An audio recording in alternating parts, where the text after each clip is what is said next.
আগে ওয়াজ শোনার জন্য নাঙ্গলকোট যাওয়া লাগতো, ঠিক না? এখানে অনেকে আছেন যারা ওয়াজ শোনার জন্য আমার সাথে দেখা করার জন্য গাড়ি রিজার্ভ করে সিএনজি নিয়ে মাইক্রোবাস নিয়ে তারা লাকসাম যেত, নাঙ্গলকোট যেত। যাক, আল্লাহ তাআলা এখন নিজের বাড়িতে এসে ওয়াজ করার সুযোগ দিয়েছে, আলহামদুলিল্লাহ। এটা আল্লাহর অনেক বড় করুণা আমাদের উপরে। আসলে ওরা দুশ্মনী করেছে আমাদের সাথে, অপ্রয়োজনীয় দুশ্মনী, কোনো প্রয়োজন ছিল না। যারা আমাদেরকে এই এলাকায় আসতে দেয় নাই, আমার নিজের এলাকায় আসতে দেয় নাই, তারাও কিন্তু আমাদেরই প্রতিবেশী, আমাদেরই লোক। আমাদের ইউনিয়ন 5 নাম্বার, মুজিববার ইউনিয়ন 4 নাম্বার, একবারে আমরা কাছের মানুষ। আমি জানি না উনি আমাকে চিনেন কিনা, উনি ফেস টু ফেস আমাকে কখনো দেখেছেন আমার মনে পড়ে না।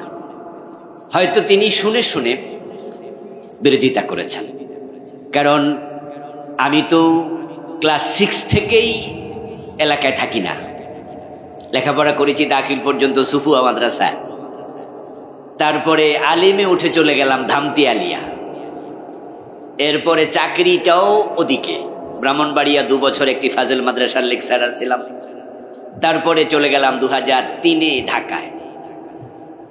তাহলে এলাকায় রাজনীতি করার সময় পাইছি? আমি তো এলাকায় ছিলামই না।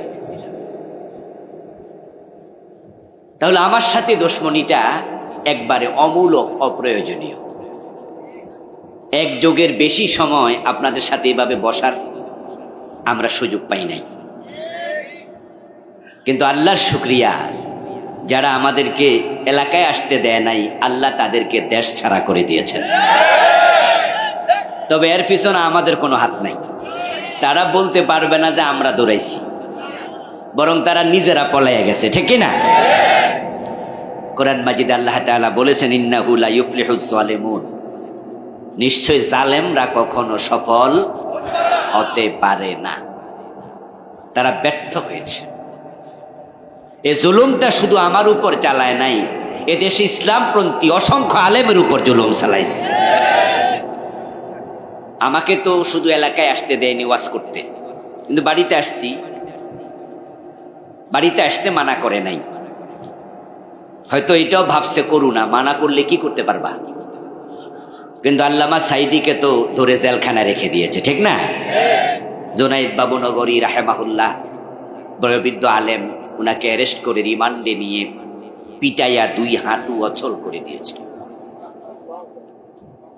মাওলানা মামুনুল হক ভাইকে অ্যারেস্ট করে জেলখানায় শুধু রাখেনি, নিজের বউ দিয়া ধর্ষণের মামলা দিয়েছে। অগাস্ট বিপ্লব না হলে হয়তো মামুনুল হক ভাই এখনো জেলেই থাকা লাগতো। আমরা আল্লাহ তাআলাকে অসংখ্য কৃতজ্ঞতা জানাই, শুকরিয়া জানাই, যিনি আমাদেরকে কোরআনের ময়দানে এসে উন্মুক্তভাবে নিশ্চিন্তে, নির্বিঘ্নে, নির্দ্বিধায় কথা বলার সুযোগ দিলেন। এটা আমার জন্য অনেক বড় পাওনা যে আমার আত্মীয়দের সামনে এখন কথা বলতে পারছি। ওয়াজ করার জন্য শুধু বাংলাদেশ তো না, পৃথিবীর বিভিন্ন দেশে দাওয়াত দিয়ে আমাকে নিচ্ছে, কিন্তু আমার দেশে আসতে দেয় নাই। এই অগাস্টেও আমি আমেরিকায় 10টি অঙ্গরাজ্যে প্রোগ্রাম করেছি। যেদিন দেশে বিপ্লব হলো 5 তারিখে, আমি 4 তারিখ রাতে বিমানে উঠেছি আমেরিকার উদ্দেশ্যে। তুরস্কে গিয়ে 3 দিন ছিলাম। তুরস্ক ইস্তাম্বুলে নামার পরে শুনতে পেলাম যে শেখ হাসিনা পালাইছে। শুনেও বিশ্বাস করতে পারছিলাম না। বারবার লোকদেরকে জিজ্ঞাসা করছিলাম, ভালো করে ঠিক করে দেখতেছেন তো খবরে? ফেসবুকের নিউজ কিছু ফেক কত হয়, ঠিক না? এজন্য আমরা বলছিলাম যে টেলিভিশন চ্যানেলের নিউজ দেখান। তখন ওখানকার বাংলাদেশি ভাইরা দেখাইছে যে এটাই সত্য। যিনি 41 ঘোষণা করছে তার নিজের লোক বলছে 45 মিনিটও নাই, পালান। এমন ভাবে পালাইছে, দুপুরের রান্না করা খাবার খেয়ে পালানোর সময় আল্লাহ দেন নাই, সবগুলো একসাথে পালাইছে। প্রিয় ভাইরা, প্রিয় আমার আত্মীয় স্বজনেরা, কোরআনের কথা আপনাদের কাছে না বলে অন্যদের কাছে বললাম। অন্যদের কাছে বলা যদি নফল হয়, আপনজনের কাছে বলা এটা ফরজ। তারা আমাদেরকে ফরজ কাজে বাধা দিয়েছে, ঠিক না? কিন্তু আল্লাহ আমাদের আবার সুযোগ করে দিয়েছে। নবীজি সাল্লাল্লাহু আলাইহি ওয়াসাল্লামকে মক্কার লোকেরা তাড়িয়ে দিয়েছিল, রাসূল হিজরত করতে বাধ্য হয়েছেন। কিন্তু কিছুদিন পরে আল্লাহ তাআলা নবী মুহাম্মদ পরেন সাল্লাল্লাহু আলাইহি ওয়াসাল্লামের হাতে পুরা মক্কা তুলে দিয়েছেন। সুবহানাল্লাহ। লা উকসিমু বিহাযাল বালাদ ওয়া আনতা হিল্লুম বিহাযাল বালাদ। আল্লাহ তাআলা সূরা বালাদ নাজিল করে নবীজিকে সান্ত্বনা দিলেন, হে নবী, তারা আপনাকে শহর থেকে মক্কা থেকে তাড়িয়ে দিল, আমি এই শহরের কসম করে বলছি এই শহর আমি আপনার হাতে তুলে দেব। আনতা হিল্লুম বিহাযাল বালাদ, আপনি এই শহরের বৈধ নাগরিক। ইন্নাল্লাযী নাযালা আলাইকাল কুরআন লারাদ্দুকা ইলা মাআদ। ইন্নাল্লাযী ফারাদা আলাইকাল কুরআন আই নাযালা আলাইকাল কুরআন। হে নবী, যে আল্লাহ আপনার উপর কোরআন নাজিল করছেন, আমি সে আল্লাহ বলছি অচিরে আমি আপনাকে হিজরত করে যে এলাকায় যাচ্ছেন ওই মদিনা থেকে আবার মক্কায় ফিরিয়ে আনবো। সুবহানাল্লাহ। মক্কা বিজয় হয়েছে, রাসূল ফিরে এসেছেন। ইসলামের ইতিহাসটাই এমন, অধিকাংশ নবীকে তাদের এলাকায় থাকতে দেয়া হয়নি। ইমাম বুখারী রহমতুল্লাহ আলাই, উনিও বুখারায় থাকতে পারেন নাই, হিজরত করতে হয়েছে। এজন্য আমরা মন খারাপ করি না, আমরা ধৈর্য ধারণ করি। ধৈর্যের রেজাল্ট আছে না নাই? আল্লাহ শুকরিয়া, আপনাদের সামনে আজকে আমি বসতে পারলাম। যে আল্লাহ তাআলা আমাদের জন্য পরিবেশকে উন্মুক্ত করলেন, আলোচনা শুরুতে তাকে কৃতজ্ঞতা জানাই, শুকরিয়া জানাই, কালিমাতু শুকর পড়ি আলহামদুলিল্লাহ। সম্মানিত, আমি আপনাদের সম্মুখে পবিত্র কোরআন মাজিদ থেকে সূরাতুল মুমিনুনের প্রথম 5টি আয়াতে কারিমা তেলাওয়াত করেছি। নবীজি সাল্লাল্লাহু আলাইহি ওয়াসাল্লামের পবিত্র মুখ অনুসৃত একখানা ছোট্ট হাদিস পাঠ করেছি। যেহেতু গরমকাল, লম্বা আলোচনা করব না, কারণ গরমে বাতাস ছাড়া, ফ্যান ছাড়া এভাবে বসে থাকাটা কষ্টকর, এটা আমি বুঝি। তেলাওয়াতকৃত আয়াতে কারিমা থেকে, হাদিস থেকে সংক্ষেপে কিছু কথা বলবো ইনশাআল্লাহ। খায়রুল কালামি মা কাল্লা ওয়া দাল্লা ওয়া লা মাল্লা। শ্রেষ্ঠ কথা যাহা হবে সংক্ষিপ্ত, যাহা হবে দলিল ভিত্তিক, এবং যেই কথা বিরক্তির সৃষ্টি করবে না। তো আমরা কোরআন থেকে, সুন্নাহ থেকে ইনশাআল্লাহ সংক্ষেপে কথা বলবো। শেষ পর্যন্ত থাকবেন তো ইনশাআল্লাহ? আসলে গরমকাল ওয়াজের সিজন না, শীতকাল ওয়াজ শুনেও মজা, ওয়াজ কইরাও মজা। আল্লাহ তাআলা সূরাল মুমিনুনের শুরুতে মুমিনদের 7টি বৈশিষ্ট্যের কথা বলেছেন। যে 7টি গুণাগুণ, বৈশিষ্ট্য কোন মুমিন যদি অর্জন করে, আল্লাহ তাআলা বলেন উলাইকা হুমুল ওয়ারিসুন আল্লাযীনা ইয়ারিসুনাল ফিরদাউস। এই 7টা গুণ যদি অর্জন করে, তাহলে আমি আল্লাহ ঘোষণা করছি তাদেরকে জান্নাতুল ফিরদাউস দিয়ে দেব। সুবহানাল্লাহ। আমরা সবাই জান্নাত পেতে চাই, ঠিক না? জান্নাতে আমরা একসাথে ঢুকতে চাই, যেতে চাই। আল্লাহ তাআলা জান্নাতের জন্য আমাদের কবুল করুন।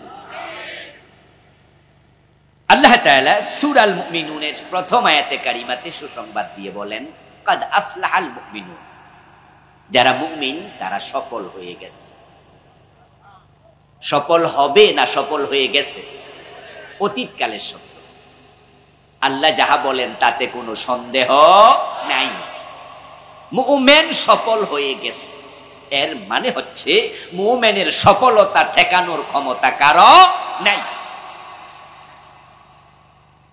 মুমিনকে হত্যা করা যায়, গুলি করা যায়, বোমা মেরে মুমিনের বাড়িঘর ফিলিস্তিনের মতো মেচাকার করে দেয়া যায়, মুমিনকে ফাঁসিতে ঝুলানো যায়, জেলে দেয়া যায়, মুমিনকে এলাকা থেকে তাড়িয়ে দেয়া যায়, কিন্তু মুমিনের সফলতা কখনো রুদ্ধ করা যাবে না।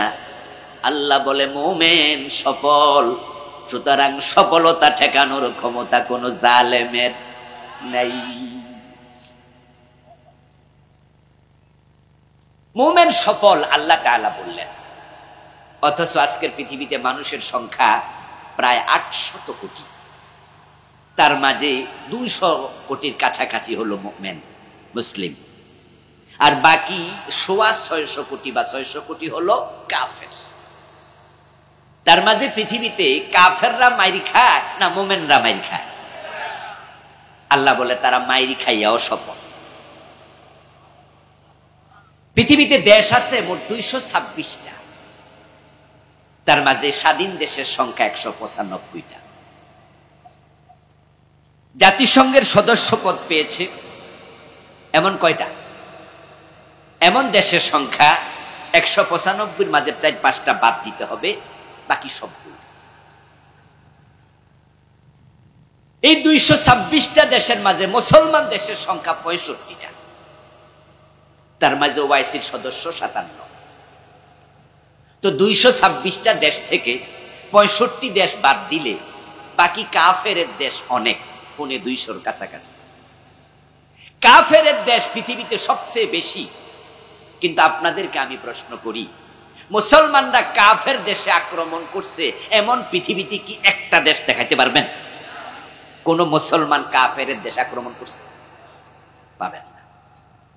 কিন্তু Bosnia, Chechnya, Somalia, Kashmir, Algeria, ফিলিস্তিন, মায়ানমার, গুজরাট, ইয়ামান, সিরিয়া, এইভাবে অনেক মুসলিম দেশের নাম বলা যাবে যে দেশে কাফেররা আক্রমণ করেছে, করতেছে, হয়তো সামনেও করবে। ঠিক না?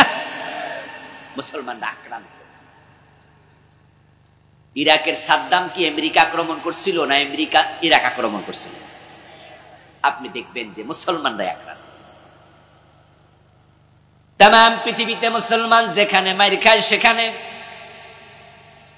অসংখ্য দেশের মুসলমানরা উদ্বাস্তু শিবিরে বসবাস করছে।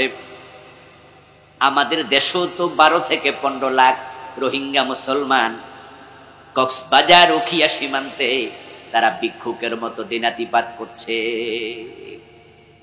এই কক্সবাজার উখিয়াতে রোহিঙ্গা ক্যাম্পে আমি অনেকবার গিয়েছি। একবারে শুরুতে যখন এসেছে তখনও সেখানে ওদের জন্য ত্রাণ নিয়ে গিয়েছি। সেখানে কাটা তারের বেড়া দিয়া তাদেরকে নির্দিষ্ট একটি গণ্ডিতে সরকার রেখেছে। ইউনাইটেড নেশন, জাতিসংঘ তাদের জন্য কিছু ত্রাণ পাঠায়, ভিক্ষা পাঠায়। ওরে 12 থেকে 15 লাখ তারা লাইন ধরে ভিক্ষা নেয়। এই ভিক্ষুক মুসলমান, আল্লাহ বলে কাদ আফলাহাল মুমিনুন, মুমিনরা সফল। এর নাম বুঝি সফলতা? আল্লাহ কইল কি আর আমরা দেখলাম কি? সিরিয়া থেকে কোন রকমে যান নিয়ে পলানোর সময় নৌকা ডুবে মরে গেছে পুরা পরিবারের সবাই। তার মাঝে একটা ছিল আয়নাল কুর্দি। যাদের মনে আছে তারা একটু হ্যাঁ বলেন। শুনেছেন? শোনালো কিছু আছে। ছোট্ট বাচ্চা সাগরে ডুবে, তারপরে পানির ঢেউয়ের সাথে ভাসতে ভাসতে তীরে এসে উপুর হয়ে পড়েছিল।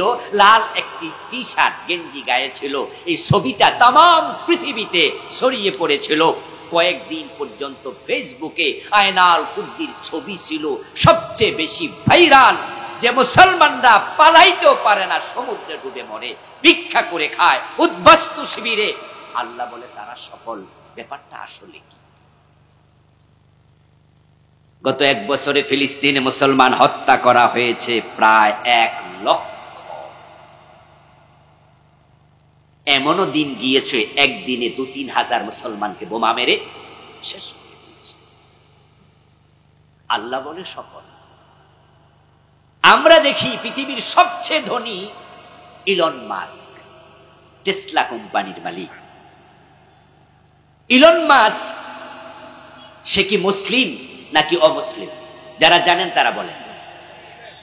সবচেয়ে ধনী মানুষ, সে অমুসলিম। তো সফল হইলে তো ধনী হইত, তো ধনী তো অমুসলিম। পৃথিবীর সবচেয়ে ক্ষমতাধর রাষ্ট্র আমেরিকা, তার প্রেসিডেন্ট ডোনাল্ড ট্রাম্প মুসলিম না অমুসলিম? তো সফল হলো তো ক্ষমতা থাকতো। পৃথিবীর সবচেয়ে ক্ষমতাধর মানুষ অমুসলিম, সবচেয়ে পয়সাওয়ালা মানুষ অমুসলিম, আর উদ্বাস্তু হলো মুসলিম, মাইর খাওয়া জাতি মুসলিম। দেশ নাই, ঘর নাই, ভিক্ষুকের মতো বসবাস করছে পৃথিবীতে।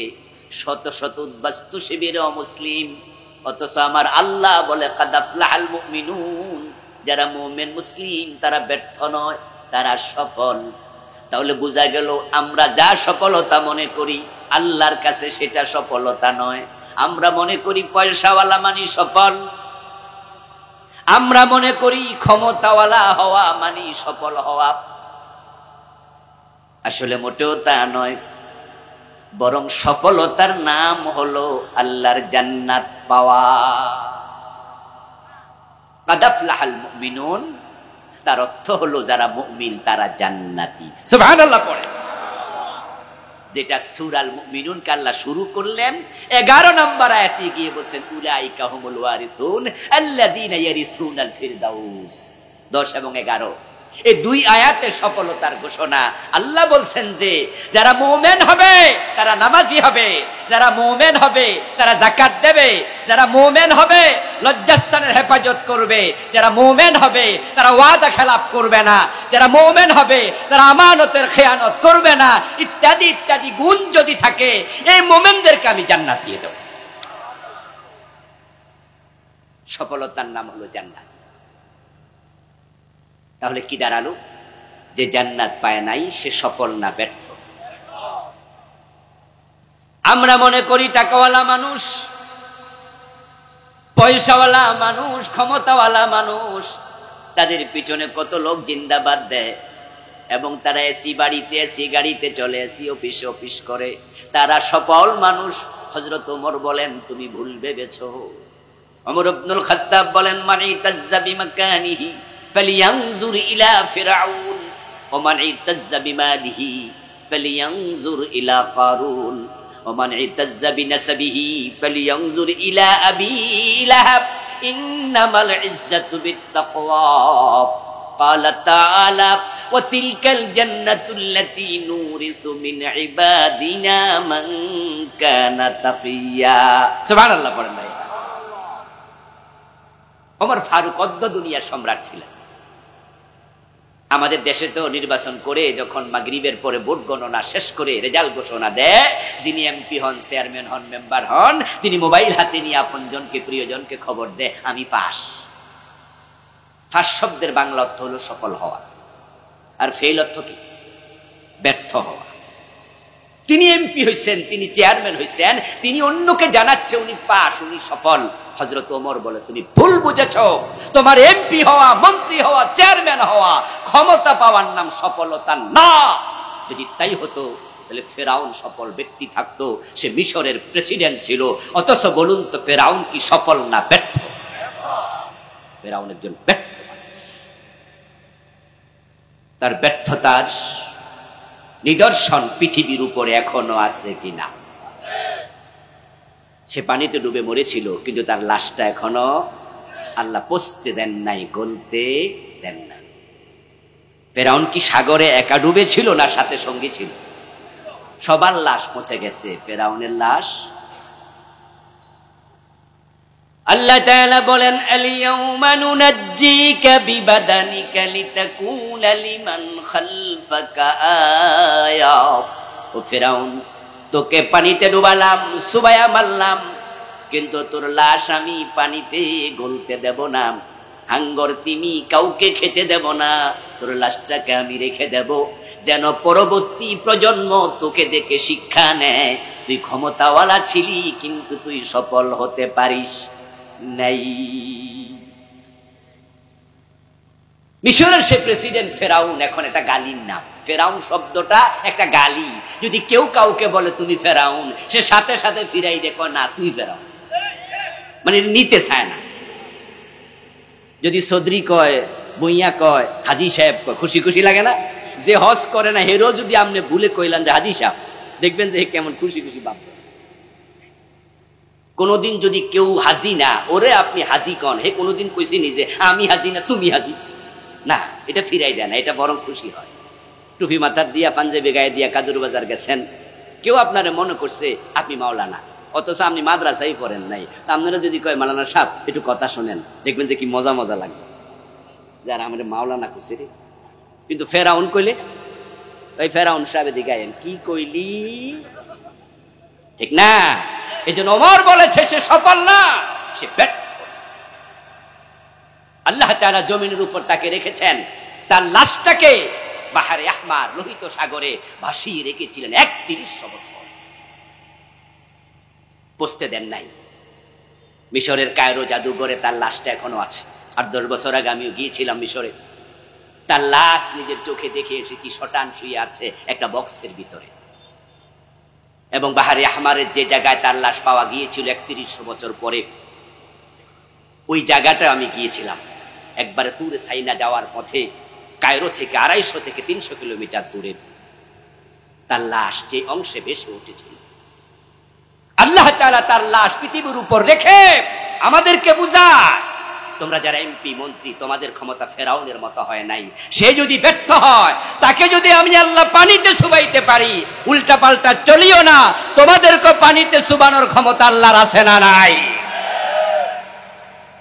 লিতাকুনা লিমান খালফাকা আয়া, পরবর্তী প্রজন্মের জন্য তুমি হবে নিদর্শন, তুমি হবে শিক্ষণীয়।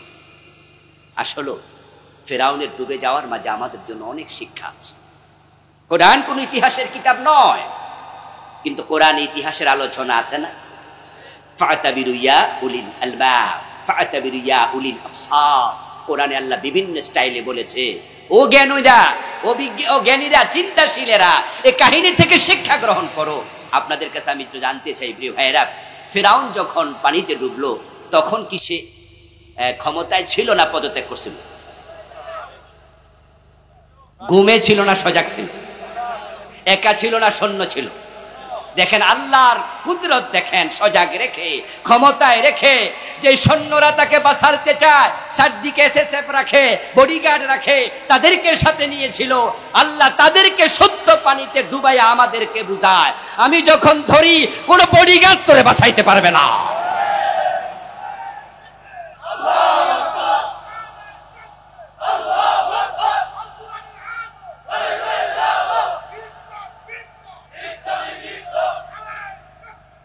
প্রিয় ভাইয়েরা, আমরা তাই তো দেখলাম বাংলাদেশে গত 15 বছর চৌকিদার থেকে শুরু করে সেনাবাহিনী প্রধান পর্যন্ত যত চাকরিতে অফিসার নিয়োগ দিছে, কনস্টেবল নিয়োগ দিছে পুলিশে, ওই দল না করলে কাউকে নিয়োগ দেয় না।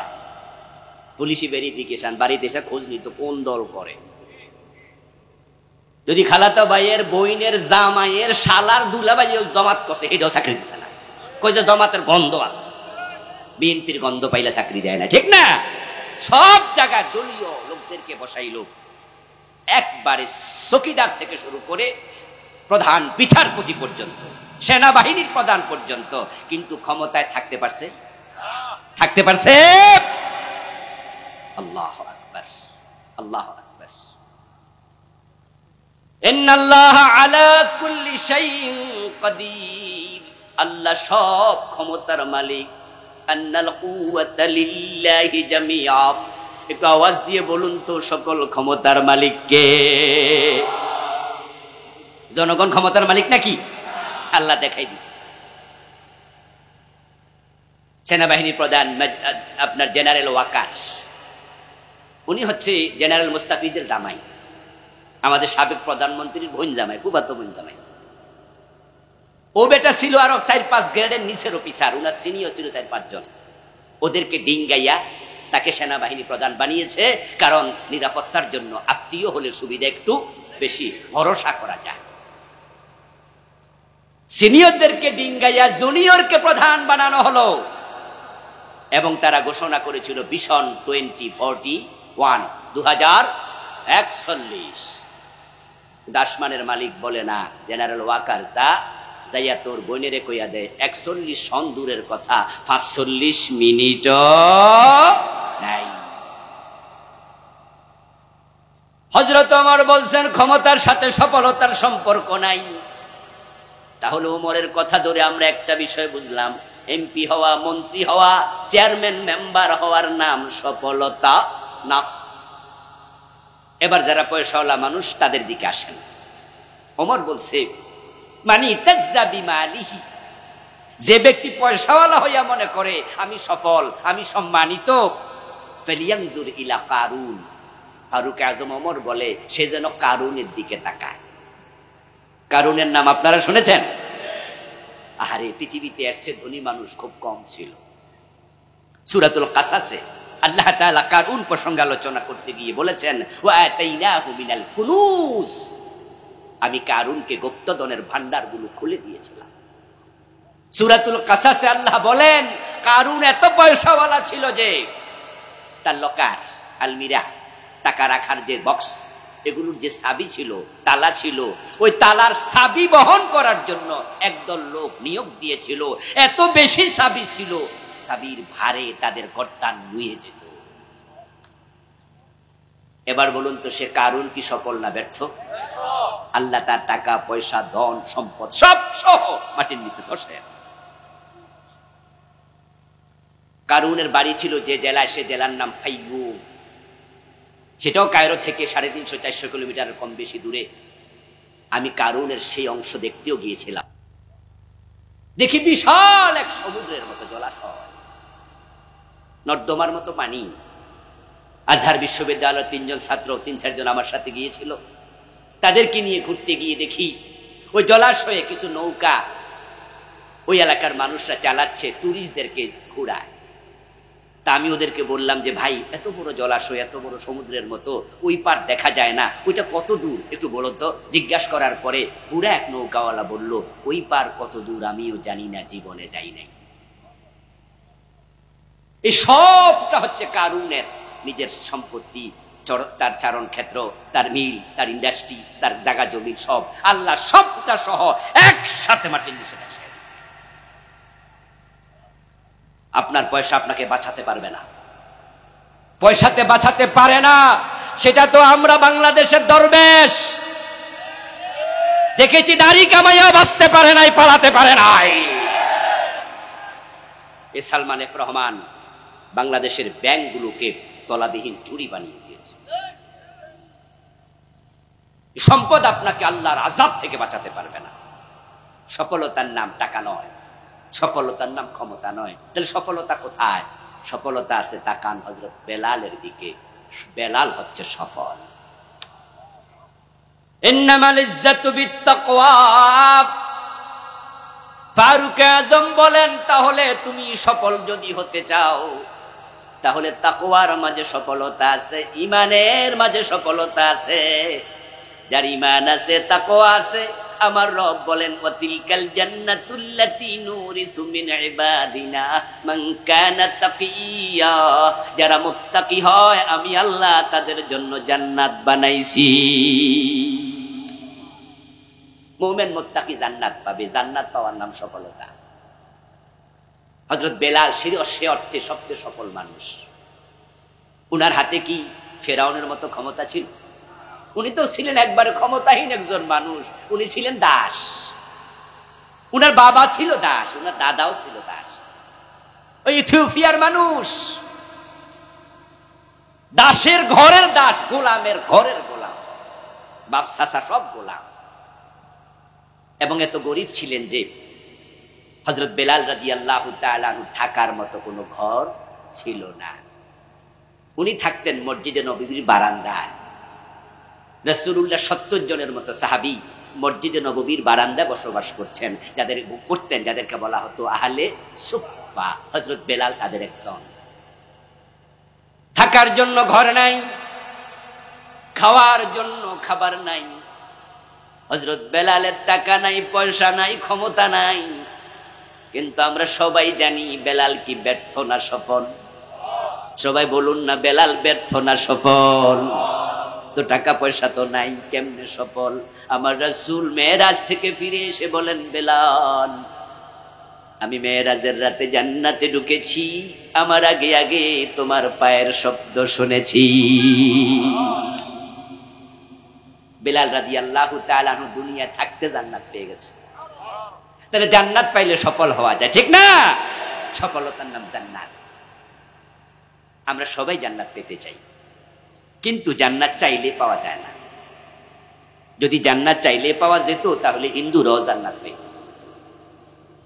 কারণ আমরা এমন হিন্দুকেও চিনি যারা নিজের দোকানের মাঝে মরা বাবার ছবি টানাইয়া ছবির মাঝে লিখে দেয় স্বর্গীয় দুলাল চন্দ্র ভৌমিক, স্বর্গীয় অমক, স্বর্গীয় তমক।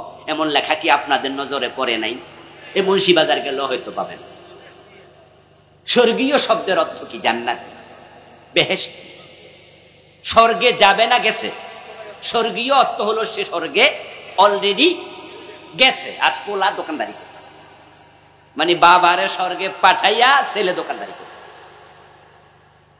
আবু বকর জান্নাতি, হযরত ওমর বেহেশতি, দুইজন কি দুই দেশে? জিনিস তো একটাই নাকি?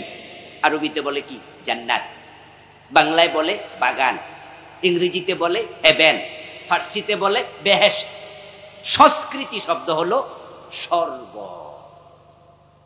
কেউ বলে লাউ, কেউ বলে কদু, কেউ বলে বউ, কেউ বলে বধূ, কেউ বলে আনন্দ, কেউ বলে ফুর্তি।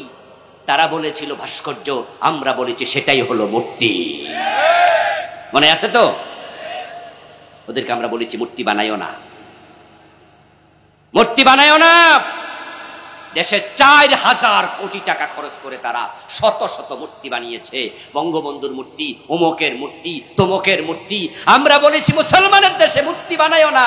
ইব্রাহিম মূর্তি ভেঙেছে, আমরা ইব্রাহিমের সন্তান। মুসলমান শাহজালালের দেশ, এই বাংলাদেশের মুসলমান মূর্তির বাংলাদেশ দেখতে চায় না। এটা করোনা করোনা। তারা কথা শোনে নাই। তারা বলেছে হুজুর আপনারা বোঝেন না, আমরা ভাস্কর্য বানাইতেছি। ওরা বলেছে এটা ভাস্কর্য। নারায়ণগঞ্জের এমপি শামীম ওসমান, সে তার এক বক্তৃতায় বলেছিল হুজুররা আমাদেরকে ইসলাম শিখায়, আমরা কি ইসলাম বুঝি না? আমরা মূর্তি বানাই না, আমরা ভাস্কর্য বানাই। হুজুররা ইসলাম শিখাইতে হবে না, কোরআন হাদিস আমরাও পড়ি এবং প্রতি রাতে 70-80 রাকাত তাহাজ্জুদে। ওই বক্তৃতাতে বলছিল 70-80 রাকাতের ঘটনা ওই দিন বলেছে যে হুজুররা বলছে আমরা মূর্তি বানাচ্ছি না, না মূর্তি বানাই, আমরা ভাস্কর্য বানাই। আহারে, মনে হয় যেন সে কানারে হাইকোর্ট দেখাচ্ছে। ভাস্কর্য আর মূর্তি শব্দে পার্থক্য, বাস্তবে পার্থক্য নাই। মুরব্বী আপনি সুদ খান কেন? মুরব্বীকে বাতিজা অনেক আগে সুদ খাইতাম, এখন খাই না, এখন মুনাফা খাই। আগে খাইতো বাংলাতে, এখন খায় আরবিতে। ওরা নাম পরিবর্তন করে মূর্তির নাম দিছে ভাস্কর্য। আমাদের কথা শোনেনি। বাড়াবাড়ি রেজাল্টটাও সুন্দর হয় নাই। আলহামদুলিল্লাহ, গাছ বিপ্লবের পরে এই মূর্তির একটাও থাকে নাই, গলায় রশি লাগাইয়া মাটিতে ফেলা হয়েছে। এবং কোন কোন জায়গায় মূর্তির মাথায় উঠা এস্তেঞ্জাও করছে। এই মরা মানুষটাকে বেজ্জতি করার পিছনে তার মেয়েটা দায়ী। এই বাড়াবাড়ি না করলে এই বেজ্জতি হতো না। প্রফেসর ইউনূস সাহেবকে প্রশ্ন করা হয়েছিল, আপনি এখন ক্ষমতায় প্রধান উপদেষ্টা, আর বঙ্গবন্ধু একজন সম্মানিত মানুষ, উনার মূর্তি এরকম ভেঙে ফেলছে, বেজ্জতি করতেছে, এ বিষয়ে আপনার বক্তব্য মন্তব্য জানতে চাই। তখন প্রফেসর ইউনূস সাহেব বলেছিলেন, ডক্টর ইউনূস বলেছিলেন, আমারে প্রশ্ন করেন কেন? তার মাইয়ারে জিগান, কারণ পাবলিক মাইয়ার উপরে খেপছে, তাই বাবারে ফিরাইতেছে, বাবার মাথায় প্রস্তাব করতেছে। দোষ কি আমার?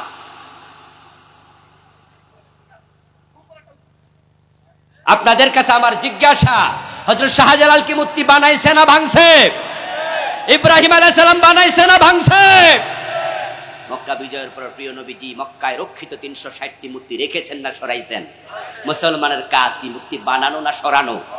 আর 15টা বছর তারা সরাইছে না বানাইছে? এরপরও তারা এসে আমাদেরকে বলে আমরা ইসলামকে ভালোবাসি। এই জালেমগুলো সারা দেশে 500-600 মসজিদ বানিয়েছে।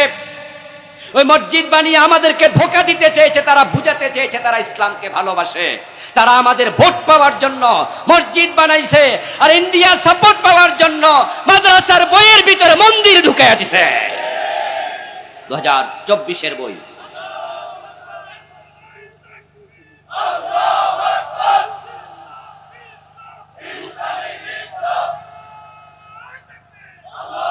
আমার প্রিয় ভাইরা, মাদ্রাসার বইতে মন্দির। 2024-এর বই দেখবেন, দাখিল মাদ্রাসার ক্লাস 7, ক্লাস 8 এগুলো বই দেখবেন। 2024-এর বইতে, 25-এ নয়, এখন চেঞ্জ হয়েছে। 2024-এ দাখিল ক্লাস 7, 8, 9 লেখা আছে উপরে, দাখিল অষ্টম শ্রেণী, দাখিল সপ্তম শ্রেণী। সে বইয়ের কভার পৃষ্ঠায় দেখবেন হারমোনিয়ামের ছবি, দোতারার ছবি, ইভেন হাফ প্যান্ট পরা মেয়ের ছবি। তারা আমাদের কোন দিকে নিচ্ছিল? আল্লাহ সহ্য করে নাই। শাহজালালের বাংলাকে আল্লাহ ভালোবাসে। আমরা হতাশ হয়ে গিয়েছিলাম, আহা কখন জানি পরিবর্তন হয়। কিন্তু আল্লাহ তাআলা কিছু বাচ্চা পোলা মানকে রাস্তায় নামিয়ে দিয়েছে, ওরা আবাবিলের ভূমিকা পালন করেছে।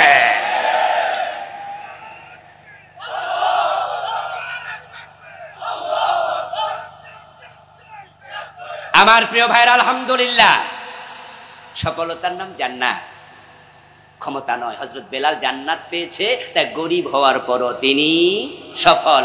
ফেরাউন জাহান্নামী, প্রেসিডেন্ট হওয়ার পরেও ব্যর্থ। এখন সফল কারা হবে?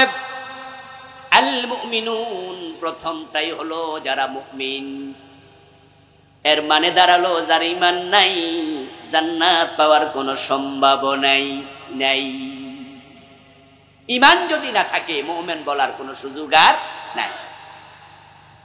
এখন আমরা যারা এখানে আছি, আমরা সকলে মুমিন কিনা আত্মসমালোচনা দরকার।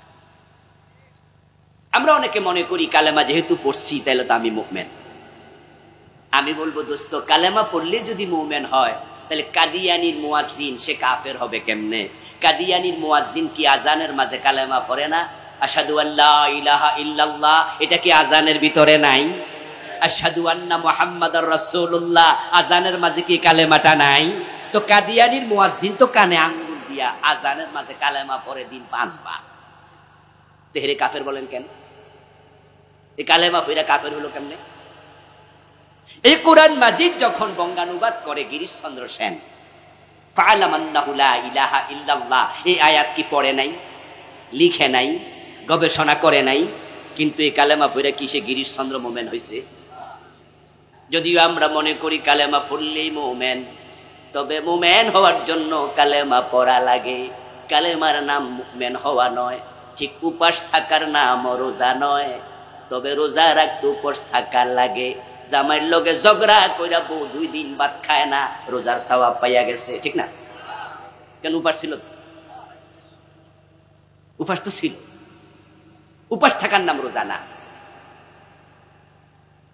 এখন যদি আপনারা বিমানে করে সৌদি আরব যান, তারপর আরাফার মাঠে 2 দিন থাইকে আসেন, হাজি হয়ে যাবেন না? আরাফায় যাওয়ার নাম হজ, তবে হজের জন্য আরাফায় যেতে।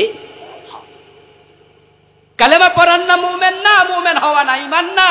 তবে ঈমান আনতে কালেমা পড়তে হয়। উপাস থাকার নাম রোজা না, তবে রোজা রাখতে উপাস থাকতে হয়। ঈমান হচ্ছে হুয়া তাসদীকু বিন-নবী সাল্লাল্লাহু আলাইহি ওয়াসাল্লাম বিমা জাআ বিহি মিন ইনদিল্লাহ, আল্লাহর পক্ষ থেকে নবী মুহাম্মদুর রাসূলুল্লাহ সাল্লাল্লাহু আলাইহি ওয়াসাল্লাম যা নিয়ে এসেছেন সবটা বিশ্বাস করার নাম ঈমান। আদাফলাহাল মুমিনুন, মুমিন হবেন তো তখন সফল।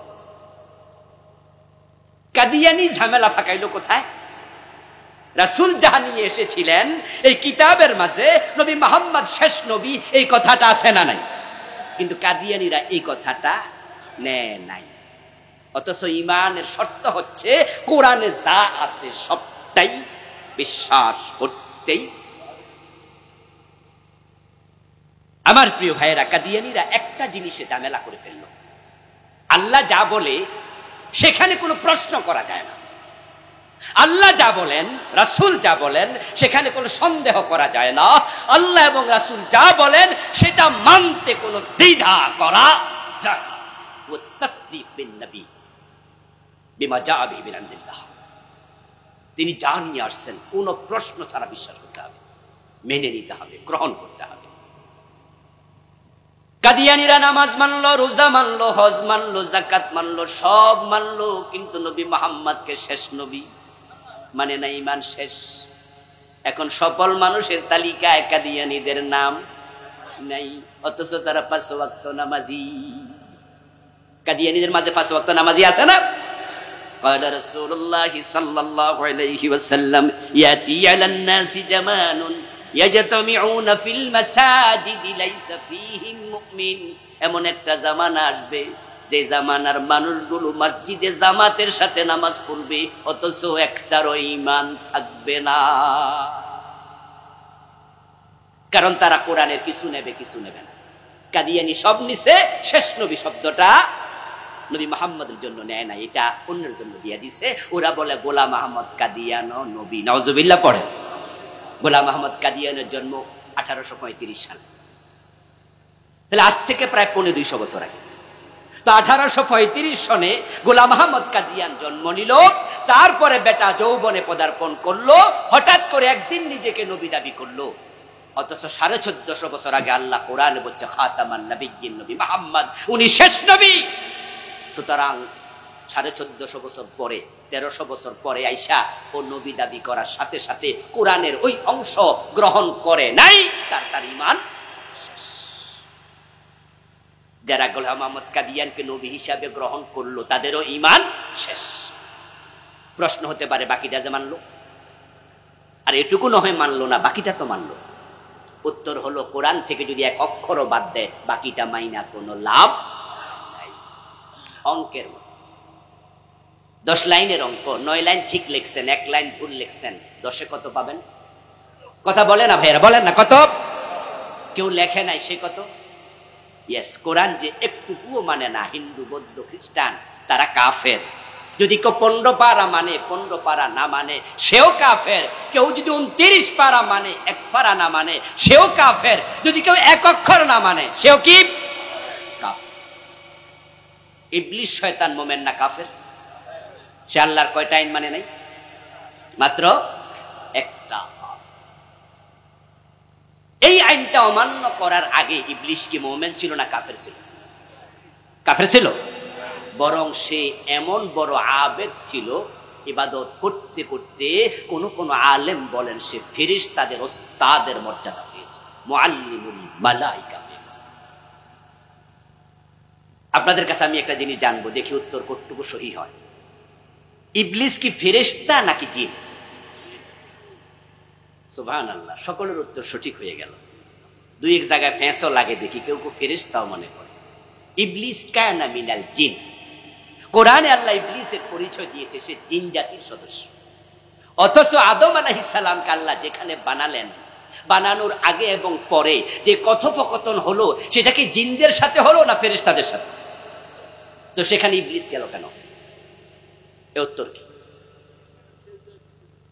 ইযা ক্বালা রাব্বুকা লিল মালাইকাতি ইন্নী জাইলুন ফিল আরদি খলিফা। ও নবী, আপনি স্মরণ করুন যখন আপনার রব ফেরেশতাদেরকে বলল আমি জমিনে খলিফা বানাতে চাই। এখানে আল্লাহর কথা কি জিনের সাথে না ফেরেশতার সাথে? ইবলিস কি ফেরেশতা না জিন? তো বেড়া তো হিয়ানা থাকারই কথা না। আল্লাহ আদমকে বানালেন। এবার ওয়াইয কুলনা লিল মালাইকাতি ইসজুদু লিআদম, আমি বললাম ও ফেরেশতারা তোমরা আদমকে সিজদা করো। এখানেও কথা চলছে কার সাথে? তো জিন এলো করতে। উত্তর হলো সে জিন ছিল, তবে ইবাদত করতে করতে এত উপরে উঠছে, এখন সে ফেরেশতাদের সাথে একসাথেই থাকে। কিন্তু সম্মানিত আজাজিল ইবাদত করতে করতে যে মুআল্লিমুল মালায়েকা হলো, আল্লাহ যখন বললেন আদম রে কেন সিজদা করলা না, তখন সে যদি সরি বলতো ইজ্জত কমতো না, অপমান হতো না, ঈমান যেত না, সম্মানের জায়গায় থাকতো। সে কি সরি বলছে না গাদ্দারি করছে? ঈমান আছে না গেছে? এবার আপনাদের কাছে আমি জিজ্ঞাসা করব, জবাব দিয়েন। যে কোরআনের একটা অক্ষর বাদ দিলে না মানলে ঈমান থাকে না, চোর ধরে হাত কাটো, এই কথাটা কোরআনে আছে না নাই? 54 বছরে আমরা কয়দিন মানছি? জেনা করলে 100 বেত লাগাতে হবে, এই কথাটা সূরা নূরে আছে না নাই? জানিয়াতু ওয়াজানি ফাজলিদু কুল্লা ওয়াহিদিন মিনহুমা মিআতা জালদা। নবীজি বলেছেন আমার মেয়ে ফাতেমা চুরি করলে আমি তার হাতটাও কাটবই। 100 বেত লাগিয়েছেন। বিবাহিত জেনা করলে পাথর মারতে হবে, এমন হাদিস আছে না নাই? এই যে 54 বছরে এই আয়াতগুলো কয়দিন মানছি আমরা? কোরআনে আছে আলা লাহুল খালকু ওয়াল আমর, সাবধান, সৃষ্টি যার, আইন চলবে শুধুই তার। কথাটা কি আমার না আল্লাহ? তাহলে আপনারা জবাব দেন তো, সৃষ্টিকার? সবাই বলেন না, সৃষ্টিকার। আইন চলবে কার? 54 বছরের বাংলাদেশ আল্লাহর আইনে চলে না, ব্রিটিশ আইনে চলে। ইবলিস মানে নাই কয়টা? আমরা মানি না কয়টা? ইবলিস কি মোমেন না কাফের? আমাদের খবর কি? কঠিন প্রশ্ন, জটিল প্রশ্ন, খুব জটিল প্রশ্ন। প্রিয় ভাইয়েরা আমার, যদি আপনি মোমেন হন তাহলে জমিন আল্লাহর আইনে চলবে, এটা আপনাকে মেনে নিতেই হবে। চোর ধরে হাত কাটা লাগবে, এটা মেনে নিতে হবে। বাংলাদেশ একদল লোক আল্লাহর আইনে জমিনটা চলে না, তারা তো এর পক্ষে নাই। আমরা যারা বলি আমাদের কথারা সহ্য করে না, আল্লাহর আইনের কথা বলার কারণে রাজাকার বলে গালি দেয়, আলবদর বলে, এটা বলে, যুদ্ধপরাধী বলে। আল্লামা সাইদি রহমতুল্লাহ আলাই, তিনি তার ছেলের লাশ সামনে রেখে, উনার ছেলের লাশ সামনে রেখে তিনি সেদিন বলেছিলেন যে জানাজার নামাজে আমি উপস্থিত ছিলাম, হুজুরের একবারে সামনেই, উনার ছেলের খাটিয়ার পাশে ছিলাম। হুজুর বলেছিলেন আসমানের মালিকের কসম করে, আরশের মালিকের কসম করে, আল্লাহর জাতের ইজ্জতের কসম করে 3 বার বলেছিলেন 71-এর কোন কাদার সিটে ফোটা সাইদির গায়ে লাগে নাই, লাগে নাই, লাগে নাই। তো তাহলে উনি যুদ্ধপরাধী কেমন হয়? কারণ তিনি একটা কথা বারবার বলতেন, আল্লাহর আইন ছাড়া কারো আইন মানা যাবে না। তার থেকে আমরা তাফসীর শিখেছি, এগুলো বলতে শিখেছি। যারা আল্লাহর আইন মানে নাই এবং আল্লাহর আইনের কথা যারা বলে তাদেরকেও সহ্য করে না, তাদের ঈমানটা থাকবে কেমনে? প্রিয় ভাইয়েরা আমার, আজকের ওয়াজের কারণে বাংলাদেশ ইসলাম কায়েম হয়ে যাবে, 14 গ্রাম ইসলাম কায়েম হয়ে যাবে তা নয়। এই বিষয়টা সহজ নয়, অনেক লম্বা জটিল প্রসেস। আল্লাহর আইন কবে আসবে আমরা জানি না, তবে কথাগুলো এর জন্যই বলি যেন আমরা কেউ বেঈমান হয়ে মরা না লাগে। কারণ যদি আপনি ইমানদারের তালিকায় না থাকেন, জান্নাত পাওয়ার কোনো সম্ভাবনা নাই। কুফর করলে ঈমান চলে যায়, শিরিক করলে ঈমান চলে যায়, নেফাক ইতিকাদি করলে ঈমান চলে যায়। এই 3টি বিষয় আমার লেখা বই আছে। আমি শিরিক নিয়ে আলাদা লিখেছি, কুফর নিয়ে লিখেছি, নেফাক নিয়ে লিখেছি। এখন যদি আপনি মুমিন হন তাহলে আপনার ঈমানের পরিচয় কি টুপি, দাড়ি, পাজামা, পাঞ্জাবি? উত্তর হলো নো। কারণ টুপি মহাত্মা গান্ধীর মাথায় ছিল। মিস্টার গান্ধী একটা টুপি মাথায় দিত, যে গান্ধীটা, যে টুপিটার নামে কি টুপি?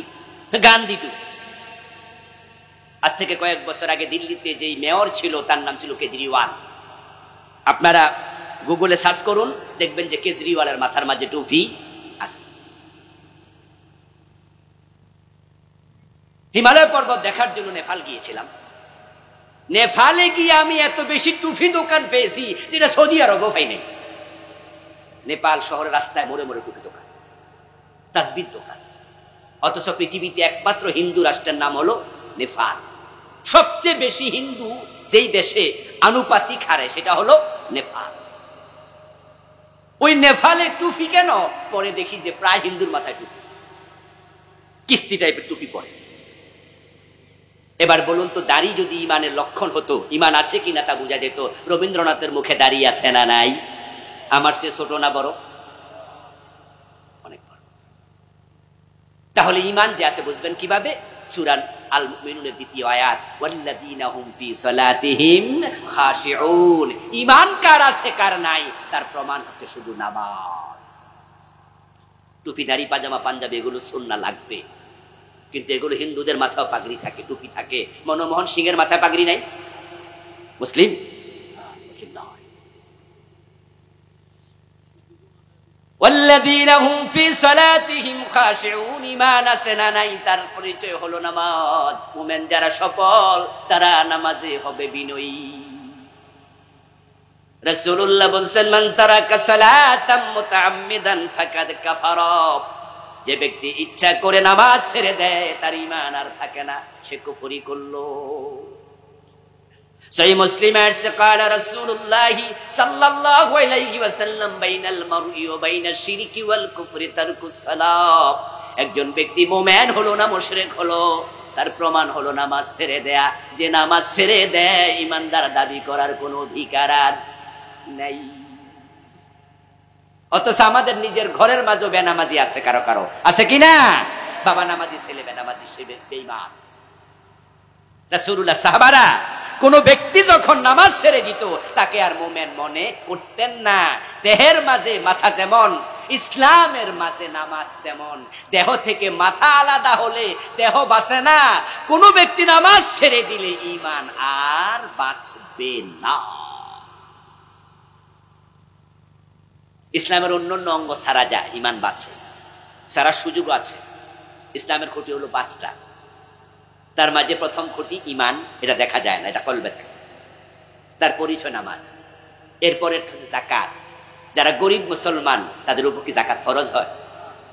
যাকাত ছাড়াও ঈমান থাকে গরিব মুসলমান। যারা গরিব মুসলমান তাদের উপর হজ ফরজ হয়, হজ না কইরা মুমিন থাকে গরিব মুসলমান। এই যে রোজা গেল, আমাদের কাছে বিভিন্ন জন মাসালা জানার জন্য আসে, হুজুর আমার দাদার বয়স 85 বছর, 90 বছর, দাদা তো রোজা রাখতে পারে না, কি করব? আমরা তখন মাসালা দেই, যারা রোজা রাখার সক্ষমতা নাই, সামর্থ্য নাই, ফিদিয়াতুন তুআমু মিসকিন। কোরআনে আল্লাহ তাআলা বলছেন তারা রোজা না রেখে একজন মিসকিনকে 2 বেলার খাবারের টাকা অথবা খাবার দিলে রোজা রাখা লাগবে না, এটার নাম ফিদিয়া। রোজা ছাড়াও চলে, অসুস্থ, ফিদিয়া দিলেন, ঈমান বাঁচলো।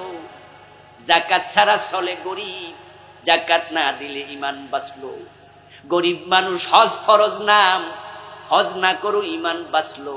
কিন্তু নামাজের দিকে তাকান, গরিব হলেও ফরজ, ধনী হলেও ফরজ, সুস্থ হলেও ফরজ, অসুস্থ হলেও ফরজ। নামাজ এমন এক ফরজ বিধান যেটা মাফের কোনো সিস্টেম নাই। এত অসুস্থ, দাঁড়ানোর ক্ষমতা নাই, ইসলাম বলে বসে পড়ো। যদি বলেন বসে থাকতে পারি না, নামাজ মাপ না, শুয়ে পড়ো। কয় শুইতেও পারি না, এমন ভাবে শুইছি নড়াচড়ার ক্ষমতা নাই। ইসলাম বলে ইশারায় হলো নামাজ পড়তেই হবে। ওযু করার পানি নাই, ইসলাম বলে তায়াম্মুম করো। নামাজ মাফের কোনো সিস্টেম নাই। দেহের মাঝে মাথার মতো আর হাতের মাঝে ক্যান্সার হয়েছে, আঙ্গুলে ইনফেকশন হয়েছে, সেখান থেকে ক্যান্সার।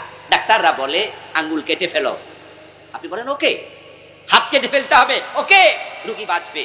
মহিলাদের ব্রেস্ট ক্যান্সার হয়, ব্রেস্ট কেটে ফেলো, রোগী বাঁচবে। পায়ে ক্যান্সার, পা কেটে ফেলো, রোগী বাঁচবে। কিন্তু ব্রেন ক্যান্সার, মাথা কাটা যাবে না, এইটা করা যাবে না, রোগী বাঁচবে না। রোজা ছাড়া হয়, ইসলাম থাকে, নামাজ ছাড়া হয় না। নামাজ যে ছেড়ে দেয় তার ঈমান আর বাঁচে না। হুঁশ আছে যতক্ষণ, নামাজ ফরজ ততক্ষণ। রওনা দিয়েছেন, একটু যাবেন সেন্ট মার্টিন, টেকনাফে গিয়ে জাহাজে উঠেছেন, বঙ্গোপসাগরের বুক ছিঁড়ে যাচ্ছেন। 1-1.5 ঘন্টা পর্যন্ত দুপাশে পাহাড় দেখা যায়। এক পাশে কক্সবাজারের অঞ্চল, আরেক পাশে দেখবেন যে মায়ানমারের অঞ্চল। কিন্তু ঘন্টা 1.5 পরে, সোয়া ঘন্টা পরে, তখন চারিদিকে থই থই পানি ছাড়া কিছুই দেখা যায় না। ঠিক বঙ্গোপসাগরের বলাচলে মাঝখানে পৌঁছলেন, হঠাৎ লঞ্চ ডুবে গেল। ডুবতে পারে না, তখন নামাজের মাসালা কি? আপনি যখন লঞ্চ ডুবে গেল তখন তো সাঁতার কাটবেন, কোন দিকে আছে তীর আপনি জানেন না, কিন্তু আপনি সাঁতার কাটছেন, বাঁচার জন্য চেষ্টা চলছে, জীবন যুদ্ধ। হঠাৎ করে চোখ গেল সূর্যের দিকে, আসরের নামাজ তো পড়িনি, কিন্তু নামাজের সময় চলে যাচ্ছে, হুঁশ আছে। মাসআলা হলো হুঁশ আছে যতক্ষণ, নামাজ ফরজ ততক্ষণ। তখন সাঁতার কাটতে কাটতে ইশারায় হলো আসর করতে হবে, তখনও মাফ নাই। আপনি বলবেন যে আমি কাজা পড়ব। মাসালা হলো কাজা হয় মাত্র 3 কারণে। 3 কারণের পরে কাজা করার চতুর্থ কোনো কারণ নাই। তো আপনি কাজা করবেন কেমনে? প্রথম কারণ, যদি আপনি ঘুমিয়ে থাকেন, ঘুম থেকে জেগে দেখলেন সূর্য উঠে গেছে, ফজরের নামাজ পড়েন নাই, বিধান হচ্ছে তাহলে এখন পড়ো, এটার নাম কাজা। আপনি নামাজ পড়েননি আসর, হঠাৎ করে মাগরিবের আজান হয়ে গেল, কানে আওয়াজ আসলো, এমন ব্যস্ত ছিলেন কাজে, কখন যে আসরের টাইম চলে গেছে ভুলে গেছেন, টেরই পান নাই। মনে হয়েছে যখন আসর পড়ো, আগে আসর পরে মাগরিব পড়ো, সিরিয়াল ঠিক রাখো, এটার নাম কাজা। আরেকটা হলো যদি বেহুশ হয়ে যান, কিছুক্ষণ সময় বেহুশ ছিলেন, নামাজ পড়েননি, যেমন জোহরের নামাজ শুরু হয়ে যায় এখন 12:30, তা আমরা নরমালি নামাজটা জোহর পড়ি কয়টায়? 1:30, 1:15। আপনি ভাবছেন যে গোসল টোসল করে আস্তে ধীরে পড়বো 2:30 বাজে, কিন্তু আপনি 2টা বাজে বেহুশ হয়ে গেলেন, অসুস্থ হয়ে গেলেন, হুঁশ আসছে 5:30। তখন কি জোহরের টাইম আছে এখনো? কিন্তু হুঁশ আসার সাথে সাথে আসর নয়, আগে জোহর পড়ো, এটার নাম কাজা। 3 কারণে কাজা হবে, 3-এর বাহিরে কারণ নেই। সুতরাং তখন সমুদ্রে সাঁতার কাটছো, তুমি ঘুমে না, তোমার মনে আছে তুমি বেহুশ না, তাই সাঁতার কাটা অবস্থায় আসর পড়ো, তখনও কাজার অনুমতি নেই।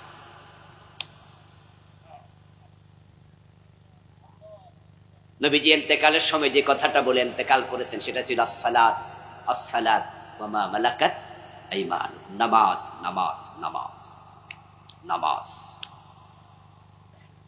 প্রিয় ভাইরা, গাড়িতে আগুন লেগেছে, যদি লেগে যায় আগুন, তাহলে আপনি কিন্তু একা দৌড় মারবেন না। ঘরে যদি বউ থাকে, ছেলে মেয়ে থাকে, তাহলে নিজের জান দিয়ে চেষ্টা করবেন তাদেরকে সহ বাঁচাতে, ঠিক না? একা কেউ দৌড় মারে না। আজ থেকে 1-1.5 বছর আগে ট্রেনে আগুন লেগেছিল। একটা স্বামী তার স্ত্রীকে ওই ট্রেন থেকে নামানোর চেষ্টা করছিল, কিন্তু আগুন এত ধাউ ধাউ করে জ্বলছিল, বাহিরের লোকের স্বামীকে বলতেছে, মহিলা মানুষ নামতে পারতেছিল না, বলছে আপনি লাফ দেন, আপনি নেমে যান, বউ তো বাঁচাতে পারছেন না, আগুন তো গায়ে লেগে গেছে। তখন স্বামীটা বলছে, বউ রেখে আমি বাঁচবো না, স্বামী সহ পড়ে গেছে। আগুন থেকে বাঁচানোর জন্য আমরা এত পাগল, কিন্তু আপনার সন্তান বেনামাজি নিশ্চয়ই মরে গেলে অবস্থা জাহান্নামের আগুনে জ্বলবে, ঠিক না? এখন তাকে জাহান্নাম থেকে বাঁচানো দরকার আছে না নাই? আপনার স্ত্রী বেনামাজি, আপনার মেয়ে বেনামাজি, আর আপনি নামাজ পড়ছেন, হজে যাচ্ছেন, আপনি নামাজি। কু আনফুসাকুম ওয়া আহলিকুম নার। যাকাত দেবেন, যাকাত, ওয়াল্লাযীনা হুম লিযাকাতি ফাইলুন। মৌলিক গুণগুলো 7টা গুণ এখানে আছে। যাকাত যাদের ফরজ, যাকাত না দিয়ে মরবেন না। কোরআনে আসছে যারা যাকাত দেয় না, হাসরের ময়দানে আল্লাহ তাদের কপালে, পেটে, পিঠে ওই যাকাতের সম্পদকে লোহার পাত বানিয়ে আগুনে পোড়াইয়া লাল করে শেখা মারবেন এবং বলবেন, হাযা মা কানাসতুম লিআনফুসিকুম ফাযুকু মা কুনতুম তাকনিজুন। এটা তোমার সঞ্চিত সম্পদ, মজা নেও, মজা নেও। গলার মাঝে জাকাতের টাকা যাহা না দিয়ে জমিয়েছেন, বাড়ি করেছেন, গাড়ি করেছেন, সাপ বানায়া আল্লাহ গলাতে ঝুলাবে, 2 পাশে সবল মারবে, আর সাপ বলবে, আনা মালুক আনা কানজু, আমি তোমার মাল, আমি তোমার সম্পদ, যেটা জমাইছিলাম। ওয়াদা করলে খেলাপ করবেন না, আমানত রাখলে খেয়ানত করবেন না, লজ্জাস্থানের হেফাজত করবেন। এই মৌলিক গুণাবলীগুলো যদি অর্জন করা যায়, আল্লাহ ওয়াদা করেছেন তিনি ফিরদাউস দেবেন। আল্লাহ তুমি আমাদের সকলকে জান্নাতুল ফিরদাউসে যাওয়ার তৌফিক দাও, বলেন আমিন। আজ আর নয়, শুরুতে বলেছি কথা কম, এরপরও 11:30 বেজে গেছে। যতটুকু বলা হলো আজকের এই মাহফিলে, আল্লাহ তুমি আমাদেরকে হক কথাগুলো আমল করার তৌফিক দাও, আবারও বলেন আমিন। আমরা সংক্ষেপে দোয়া করে যেতে চাই, দোয়া না করে উঠবেন না। যারা আজকের আয়োজক তারা অধিকাংশ যুবক, তাদেরকে আমরা